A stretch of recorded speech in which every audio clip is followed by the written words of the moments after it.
primeiramente eu queria agradecer o convite para participar dessa mesa. É uma honra, pessoalmente, mas mais do que isso, em nome de todos os trabalhadores da Flasco, que mantém hoje a fábrica ocupada fazem 8 anos, eu vou voltar um pouco a isso, poder participar desse debate dos 40 anos, dos 140 anos da Comuna de Paris, aqui no Rio de Janeiro. Antes de entrar propriamente em 3 questões que eu queria abordar, queria aproveitar para fazer uma propaganda. Nós temos logo ali na entrada 2 livros, uma revista, na verdade, de um livro que é sobre a história da ocupação da Flasco propriamente, que é um livro ficcional, na verdade, que foram entrevistas que foram transformadas como se fosse um romance histórico, então não é propriamente um livro teórico, mas é um livro que reconta a história a partir de entrevistas e diálogos, travessão. Então é bastante interessante porque parece um conto, uma longa história. E segundo, uma propaganda e um chamado, essa é a revista do Centro de Memória Operária e Popular que nós criamos a partir do movimento das fábricas ocupadas, que é para a gente saber conseguir discutir teoricamente desde o ponto de vista do movimento dos trabalhadores, para, em primeiro lugar, guardar a história e poder pensar sobre ela. Essa é a primeira revista que nós produzimos e até, se eu não me engano, 31 de setembro agora, é o chamado para artigos para a revista número 2. Então, aí o convite a acessarem o site é memoriaoperaria.org.br ou o site da www.fabricasocupadas.org.br. Eu fico aí a propaganda. Em segundo lugar, eu não sei, provavelmente aqui deve ouvir, tem alguns cartazes ali sobre a questão do Chile, em função agora de setembro, que 11 de setembro é a data do golpe, mas é bastante importante, a gente tem aqui na revista esse material saber também, que em 4 de setembro de 1973 foi a data que os cordões industriais, que foi a organização das fábricas ocupadas no Chile, tiraram um documento dirigido ao Salvador Allende, exatamente colocando as preocupações em relação ao possível golpe. E eu acho que essa questão é bastante importante a gente se lembrar nesse momento, porque ele tem a ver com o debate propriamente aqui. O Marcelo colocou uma questão bastante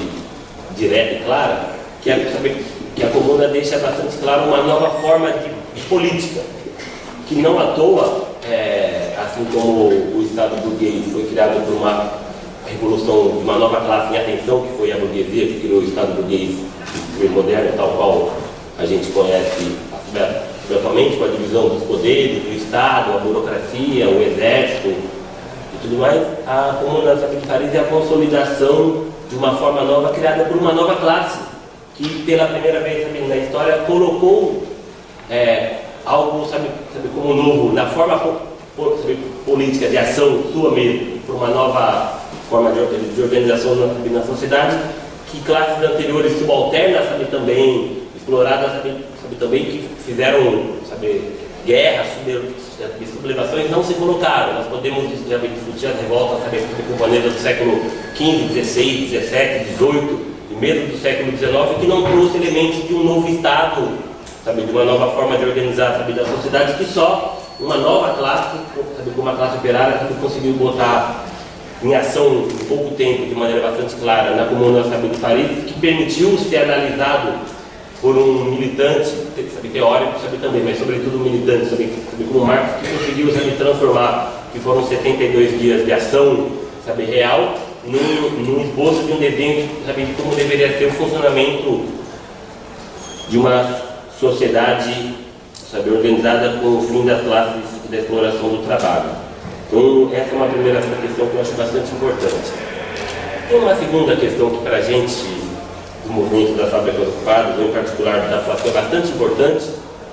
e ao mesmo tempo é uma lamentação e uma afirmação.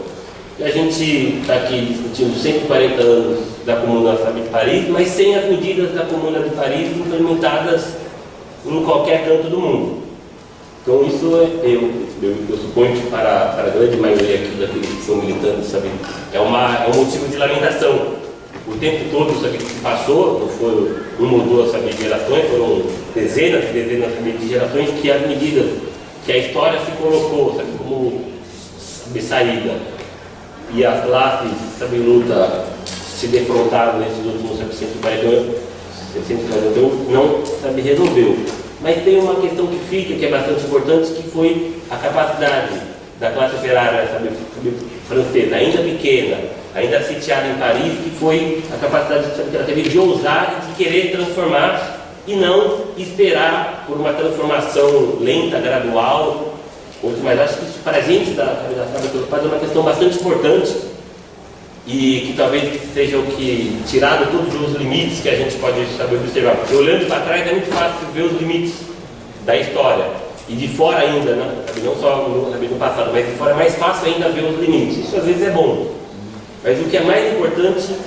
é a gente saber conseguir observar e ver o que tem de importante foi a capacidade de ousar e de querer transformar, de se colocar como tarefa essas medidas. E tem questões importantes que são detalhes que a história nos dá, né, que é importante. Não sei se todos sabem esse detalhe histórico, acho que todos sabem, já viram a foto, mas a coluna Vendôme que tinha lá na praça foi derrubada não por uma ação louca da revolução que acontecia ali, mas por um decreto da comuna. Houve um decreto escrito, discutido,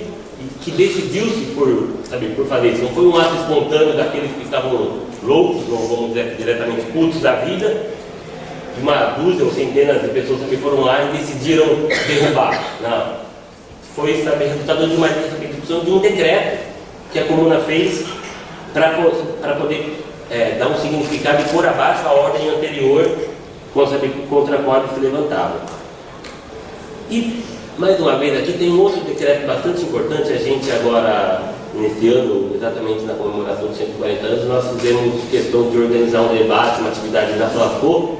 não na data inicial, que é em geral quando se fazem as atividades, mas no 16 de abril. 16 de abril é a data que a comuna fez o decreto da requisição. A gente pode aqui voltar no francês para ver como eles escreveram lá, não é o caso, eu acho que é importante o conteúdo, mas o decreto, pelo documento que eu conheço, é a requisição das fábricas abandonadas, que, se a burguesia havia abandonado as fábricas, e a comuna, mais uma vez, decreta e entregar ela para o controle dos trabalhadores organizados em forma de cooperativa. E a gente decidiu, nesse dia, fazer uma atividade que eu acho que tem um símbolo bastante importante, porque une duas questões bastante claras aí, que às vezes estão colocadas de maneira antagônica na discussão, que é a forma política nova que se coloca e as soluções para as questões da forma econômica que é necessária. E essa eu acho que é uma polêmica que tem a ver com o desenvolvimento dos 140 anos, que não se resolveu essa questão da nova forma política e de qual a forma econômica que se deve desenvolver para discutir isso. Então, 16 de abril é uma data bastante importante. Aqui um parênteses, pelo menos no livro que eu tenho, que tem os documentos da comuna, existe uma aspas que está escrito assim, não vou lembrar o nome do cara que fez a nota, mas está escrito lá, mas a nota diz o seguinte: esse decreto nunca foi aplicado tão somente para algumas fábricas de armas. Não sei se todos vão conseguir acompanhar o meu pensamento, mas esse parênteses ele quer meio dar um tom, essa explicação, quer dar um tom de esse decreto não valeu de nada. Aí se alguém tentar se esforçar para colocar no limite da ousadia que ele desenvolveu, no meio de uma guerra, ele faz esse decreto, e só consegue atingir as fábricas de armas, ele foi bastante bem utilizado, porque talvez se tivesse durado não os 2 meses, alguns anos, eles chegariam às outras fábricas. Mas estão as armas todas apontadas para nós vamos buscar as gavetas que estão o quê? As gavetas que estão as armas para a gente poder se defender. Mas o tom da nota é um pouco para desqualificar que é um decreto, teve esse decreto lá, não foi muito bem aplicado não, somente em algumas fábricas de arma. Eu entendo, na verdade para mim serviu para dar um significado exatamente contrário. Eles souberam fazer o decreto e utilizar ele exatamente porque era necessário ser utilizado naquele momento, que era utilizar para as fábricas que precisavam para se defender. Então foi um decreto que a gente pode voltar lá, e não sou nenhum historiador e nem tenho conhecimento suficiente, estou discutindo aí diretamente a partir do texto, mas eu acho que foi tanto importante do ponto de vista político, do significado que teve, do ponto de vista prático, para ir tomar as fábricas que eram as fábricas necessárias para você conseguir se manter vivo por mais algum período ali. E diretamente por tema, que é bastante amplo, a gente poderia abordar de várias formas, né? Nesses últimos 10 minutos aí, trabalho, economia e autogestão. Então aqui primeiro fazer talvez um histórico breve e conciso aqui. Eu sou membro do Conselho de Fábrica da Flascor, que é uma fábrica de plásticos que faz essa embalagem como se fosse uma garrafa dessa, mas de 20 litros, 200 litros, galão de gasolina, tambor para petróleo, sabe, alimento, de plástico, que ela estava no processo, para vocês terem uma ideia, em 92, 93, era a maior fábrica de embalagens de todo o Brasil, ligada ao grupo Cipla, que era ligado ao grupo Tigre, no processo da década de 90 todo, que não é o caso de entrar aqui, outra rota, a quebradeira, as multinacionais entrando no setor, em 2003 estava em fechamento, outras fábricas ligadas ao grupo em 2002 haviam sido ocupadas pelos trabalhadores, e não só fruto da situação política 2002, 2003, a eleição do governo Lula, as mudanças todas ali, a fábrica foi ocupada em junho de 2003 e desde então ela segue hoje controlada pelos trabalhadores, e esse é um termo que eu volto que tem a ver com a polêmica, com as discussões saberem necessárias, funcionando a partir de assembleias mensais, gerais, quinzenais, de turno, um conjunto dos trabalhadores que elegem um conselho de fábrica que tem um mandato anual, mas revogável a qualquer momento, tal qual a comuna propôs, na qual os membros do conselho de fábrica não são afastados do seu trabalho na fábrica. Eles são membros do conselho de fábrica, mas desenvolvem o seu trabalho na fábrica, porque o conselho tem representantes de cada setor da fábrica, primeiro turno, segundo turno, a segurança, a parte mais de administração, compra, venda, todos os setores, e todos eles são membros do conselho, mas seguem desenvolvendo as atividades produtivas que eles desenvolvem na fábrica. Eles não passam a ser um setor administrativo da fábrica, ao contrário, eles são também isso e ao mesmo tempo operadores de máquinas, ao mesmo tempo da área da zeladoria, de segurança, e tem exatamente esse poder que a comuna discutiu aqui, que ali se decide o que se faz, se criam-se as leis, vamos chamar assim, que são as normas internas de como deve ser funcionar, e ao mesmo tempo julga o que for necessário para se resolver ali dentro.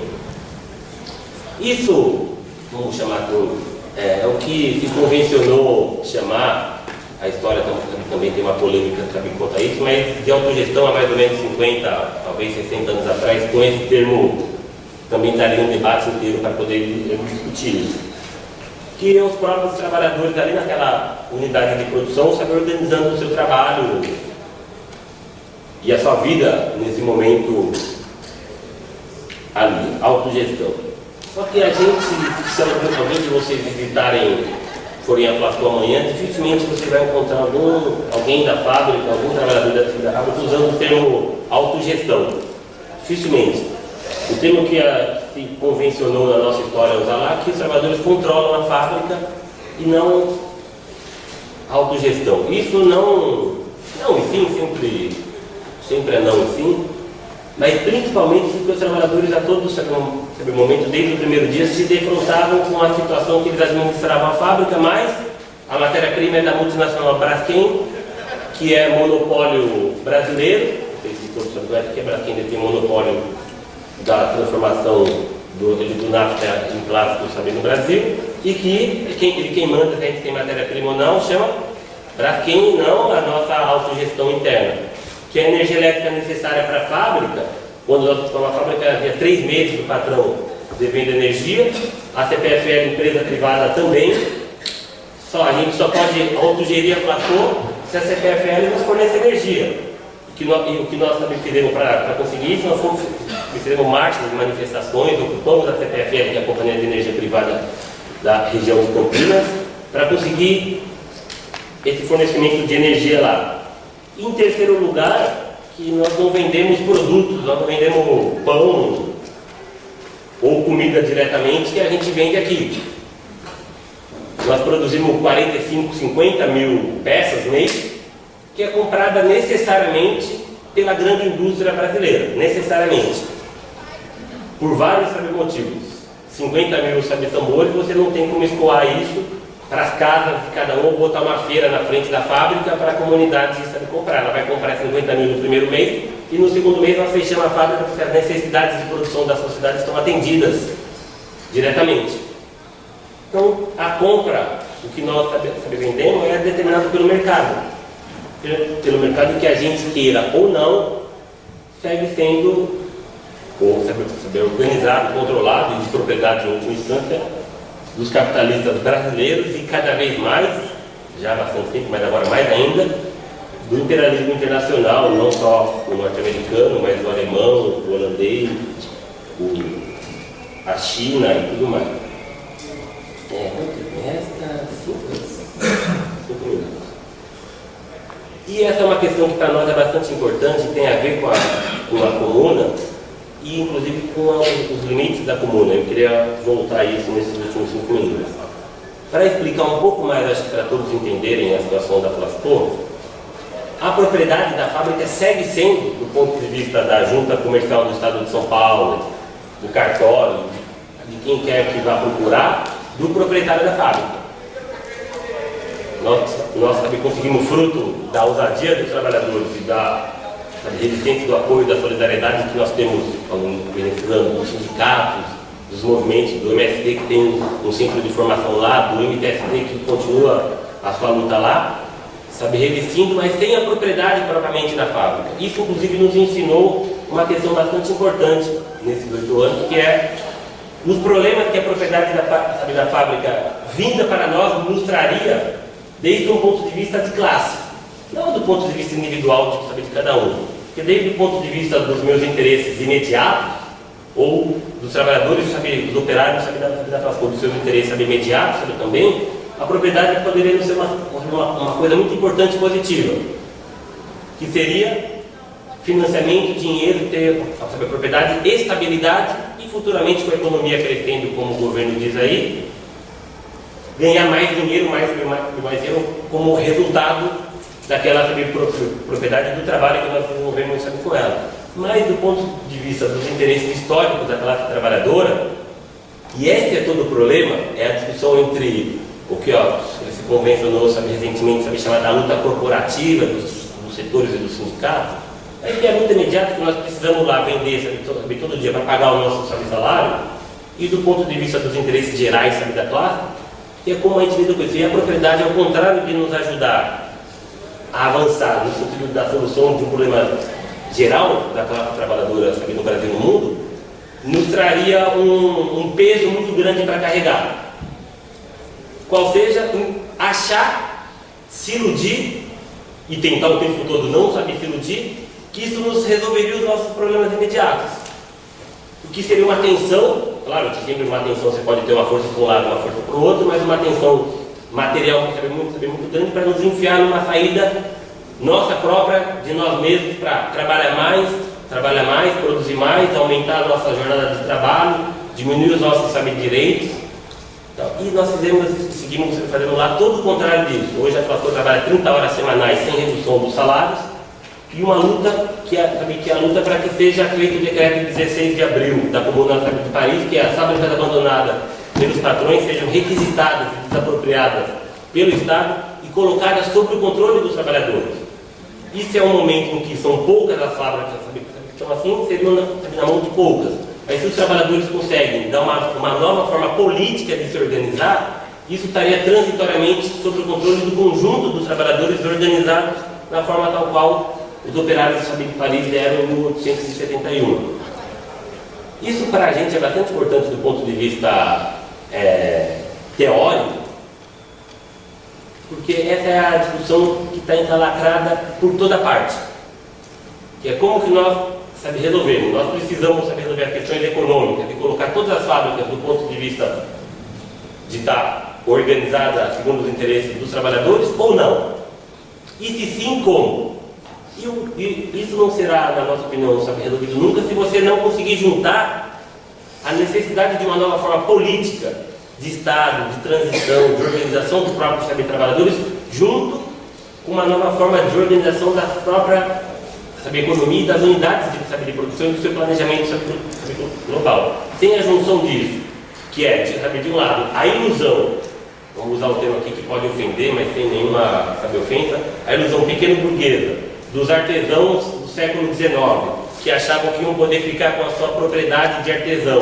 contra a indústria têxtil e sobreviver, que tem a ilusão, sabe, moderna dos autogestionários, dos cooperativistas, da economia, sabe, solidária, que tem uma ilusão que eles acham que vão poder ter a propriedade das coisas de forma, sabe, coletiva e bater de frente com um grande, sabe, capital que organiza toda a economia. Essa ilusão tende ao fracasso pela, sabe, inércia econômica que a própria, sabe, economia, sabe, capitalista impõe a cada uma dessas fábricas. E de outro lado impõe a não discussão da necessidade do que a Comuna colocou de maneira bastante clara, que é o problema do Estado, da destruição do conjunto do Estado e da reorganização do conjunto da economia. Encerro nesse meu minuto trabalho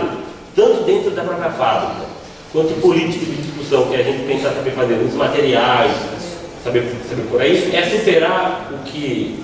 é uma polêmica, mas é uma falsa polêmica, que você pode polemizar sobre questões não verdadeiras, que é, de um lado, sabe, a ilusão que se deve os trabalhadores serem proprietários coletivos das coisas e assim se transformar ao mundo, e de um outro lado que se deve tomar o Estado e a partir daí a superação da propriedade privada não é a propriedade, sabe, coletiva. A superação da propriedade, sabe, privada é a não propriedade. Essa é toda a questão. E nós, sabe, na Pastor, não queremos ser proprietários dos meios de produção, nem quando formos 180 milhões de brasileiros proprietários dos meios de produção, porque o coletivo não é a não propriedade. E a classe operária, ela trouxe na prática a transformação real, sabe, do mundo, que é uma classe que produz, mas que ela precisa se libertar e, em primeiro lugar, saber estar consciente que ela é escrava. Marx disse isso. A classe operária nunca poderá saber se libertar se ela não souber que ela está presa. Ninguém será livre se não souber que está preso, em primeiro lugar. E se a classe operária entrar na ilusão que tomará as fábricas no mercado capitalista e assim transformará o mundo, ela seguirá presa e acorrentada e não entenderá que é necessário o contrário, que é recusar a propriedade, que essa é a forma de negação real da propriedade privada burguesa e não a propriedade coletiva, que são os grandes grupos, os trusts e tudo mais, ou a Ford americana, que tem 30% de ações dos trabalhadores, sabe, da Ford, ou os planos de previdência brasileiros, sabe, no Brasil, Previ e tudo mais, que são proprietários de muita coisa aí. Isso não traz nada para os interesses históricos da classe trabalhadora. E esse debate é bastante importante. Nós seguimos aí lutando para que a fábrica seja desapropriada, transformada em propriedade do Estado burguês brasileiro. E nós seguiremos a nossa luta junto com o conjunto da classe operária para, ou hoje, nessa situação de transição, ou ela é estatizada, lutando junto com os interesses dos trabalhadores químicos, dos trabalhadores metalúrgicos, dos trabalhadores do serviço público, para transformar o conjunto do Estado e da economia. Então esse é o recado que eu queria dar, o meu tempo já encerrou há 1 minuto. Queria desculpar aí pela... Obrigado.